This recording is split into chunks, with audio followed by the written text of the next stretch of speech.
Hello everyone, welcome back to my channel. আজ আমি একটা ইনফরমেটিভ ভিডিও নিয়ে এসেছি, তো শুরু করা যাক। আমরা আজকাল বিভিন্ন রকম অনলাইন ফিনান্সিয়াল স্ক্যাম দেখে থাকি। সেটা বিভিন্ন কারণে হয়। অনেক সময় আমাদের কিছু ইনফরমেশন না জানার কারণে হয়ে থাকে, আবার অনেক সময় বিভিন্ন কাজে ব্যস্ত থাকার জন্য গুরুত্ব দিই না সেরকম সেই জিনিসগুলোকে। তো আজকে আমরা দেখব যে কিভাবে কি সতর্কতা নিলে বা একটু সতর্ক থাকলেই এইগুলো থেকে আমরা বাঁচতে পারি। এই ব্যাপারে আমাকে আজকে সাহায্য করার জন্য আমি আমার ভাইকে ইনভলভ করেছি, কারণ আমার মনে হয়েছে যে সে আমার থেকে ভালো বলতে পারবে, তাই তাকে ইনভলভ করেছি। তো চলো দেখে নেওয়া যাক। আচ্ছা, আমরা যে এখন অনলাইন বিভিন্ন রকম স্ক্যাম দেখি, মেনলি যে টাকা ডিডাক্ট হয়ে যায়, তো এটা কিভাবে হচ্ছে, কি ভাবে হচ্ছে, কত রকম ভাবে হয়? আমরা সবাইতেই বলি হ্যাক হয়ে গেছে। আসলে 99% ক্ষেত্রে হ্যাক হয়ই না। 99% ক্ষেত্রে আমাদেরই ভুল হয়, আর আমাদেরই ভুলের সুযোগ নেয় স্ক্যামাররা, সাধারণ স্ক্যামাররা। কী করে হতে পারে এটা?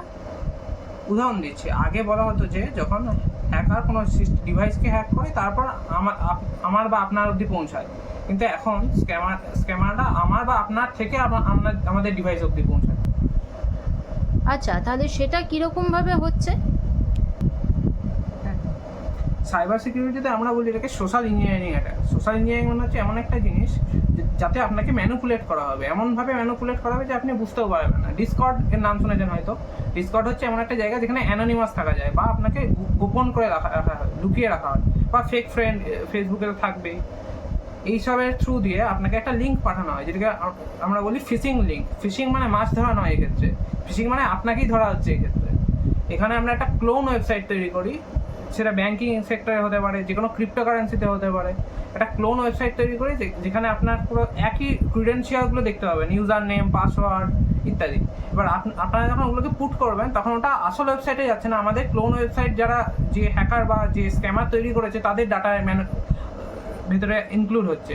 এবার সেই ডাটা দিয়ে আমরা আপনাদের মানে সাধারণ যে স্ক্যামাররা তারা আপনাদের ফ্রড করতে পারে আপনাদের। তাহলে এটা শুধু ফেসবুক না, যে কোনো সোশ্যাল মিডিয়া থেকেই আসতে পারে, লিঙ্ক যে কোনো জায়গা থেকেই আসতে পারে। তো তার মানে সেখান থেকেও এইগুলোর মানে যে কোনো লিঙ্কই একটু দেখে শুনে ভেবেচিন্তে টাচ করতে হবে। মানে তাহলে আমরা কিভাবে এটা থেকে বাঁচতে পারি? মানে এর সলিউশন তো একটা নিশ্চয়ই থাকবে। খুব সাধারণ সলিউশন, যাকে আমি জানি না, যার সাথে আমার কোনো কন্ট্যাক্ট নেই, অচেনা কোনো ব্যক্তির কোনো লিঙ্ক আমি ক্লিক করবো না। কোনো যুক্তি নেই ক্লিক করার। হ্যাঁ, এবার যদি খুব প্রয়োজন হয় তাহলে কি করব? দুটো ওয়েবসাইট বলবো। হ্যাঁ, একটা ওয়েবসাইটের নাম ভাইরাস টোটাল, আর একটা মোবাইলে অ্যাপ্লিকেশন পাওয়া যায় যার নাম মবি আর্মার। এই সমস্ত অ্যাপ বা ওয়েবসাইট আমরা প্রমোট করছি না। এবার আপনাদের ইচ্ছা হলে আপনারা ডাউনলোড করতে পারেন যদি ইচ্ছে হয়। জান তাহলে মবি আর্মার কী কী ডাটা নেয় ওটা একবার দেখে নিতে পারেন। হ্যাঁ, ভাইরাস টোটাল বা মবি আর্মার এই দুটো অ্যাপ বা ওয়েবসাইট, ভাইরাস টোটাল একটি ওয়েবসাইট আর মবি আর্মার একটি অ্যাপ। এই দুটো জিনিসেরই সেম কাজ। আপনারা লিঙ্কটাকে কপি করবেন, কপি করে মবি আর্মার বা ভাইরাস টোটাল যে কোনো একটা ওয়েবসাইটে গিয়ে, ভাইরাস টোটাল ওয়েবসাইট বা মবি আর্মার অ্যাপে গিয়ে পেস্ট করবেন। ওটা সিকিউরিটি অ্যানালাইসিস করবে যে ওটা কতটা ভালনারেবল বা কতটা ক্ষতিকারক আর কতটা নয়। যদি বেশি ক্ষতিকারক হয় তাহলে কখনোই ক্লিক করবেন না, যদি ইন্টারমিডিয়েট হয় তাহলে আপনার ইচ্ছায় রিস্কে ক্লিক করতে পারেন, আর যদি সিকিউর হয় তাহলে করতে পারেন। এটা তো গেল লিঙ্ক দিয়ে, এছাড়া আর কি ভাবে স্ক্যাম হতে পারে? অ্যাপ দ্বারা কী করে করা হয়? অ্যাপ দ্বারা যদি আমাদের কাউকে ফ্রড করতে হয় তাহলে একটা টুল ইনস্টল করা থাকে, র্যাট টুল। এবার কোনো অ্যাপের লিঙ্কের পিছনে ওই র্যাট টুলটা যদি আমি কোড করে ঢুকিয়ে দিই তাহলে আপনি ওই উপরের লিঙ্কটা দেখতে পাবেন, ক্লিক করবেন, আপনার ফোনে বা ডিভাইসে র্যাট টুল ইনস্টল হয়ে যাবে। র্যাট টুলের ফুল ফর্ম হচ্ছে রিমোটলি অ্যাক্সেস টুল। আপনার ফোনটাকে আমি অনেক দূর থেকে রিমোটলি অ্যাক্সেস করতে পারবো। এর মাধ্যমে আপনার সমস্ত ক্রিডেন্সিয়াল, শুধু ব্যাংক কেন, আপনি জিমেল, তারপরে ফটোস, গ্যালারি, সমস্ত কিছু আমার কাছে ডাটা চলে আসবে। তাই এগুলো থেকে সাবধানে থাকবেন, দূরে থাকবেন। কিউআর হলো আসলে লিঙ্ক। আপনি যখন কিউআরে স্ক্যান করেন কিছু, তখন ওটা কোনো একটা লিঙ্ক বা ওয়েবসাইটে গিয়ে ওপেন হয়। এবার আপনি কিউআর কী করে বুঝবেন যে এটা আসল না ফেক? ওটা বোঝার জন্য ওই মবি আর্মার নামক অ্যাপ্লিকেশনটা খুব ভালো কাজে দেয়। ওরা একটা স্ক্যানার রেডি করে, ওই স্ক্যানারে আপনি যখন স্ক্যান করে তখন একটা স্যান্ডবক্স বলে এক ধরনের ভার্চুয়াল গ্রাউন্ড আছে, ওই ভার্চুয়াল গ্রাউন্ডে স্ক্যান করে দেখে যে ওটা সিকিউর কিনা। ভার্চুয়াল গ্রাউন্ডে স্ক্যান করে দেখে যে ওটা সিকিউর কিনা। যদি সিকিউর হয় তাহলে আপনাকে তথ্য দেয় যে এটা সিকিউর, আপনি তখন আপনার আসল স্ক্যানারে ওটা স্ক্যান করে পেমেন্ট করতে পারেন, বা যা টিকিট বুকিংয়ের থাকলে টিকিট বুক করতে পারেন, যার স্ক্যানার ছিল আর কি সেই কাজটা করে নিতে পারেন। আর যদি ওরা সিকিউর না বলে তাহলে এটা কখনোই স্ক্যান করবেন না, অন্য কিছু অল্টারনেটিভ অপশান দেখে নেবেন, ক্যাশ পেমেন্ট করার চেষ্টা করবেন, যদি মার্চেন্ট পেমেন্টে হয় অন্য অপশান দেখার চেষ্টা করবেন।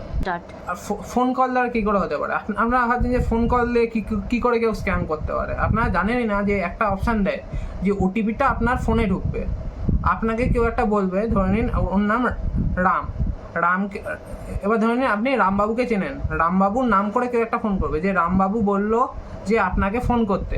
এবার আপনি ওর ক্রেডিবিলিটি নিয়ে প্রশ্ন করবেন না, যেহেতু রামবাবু আপনার চেনা হয়।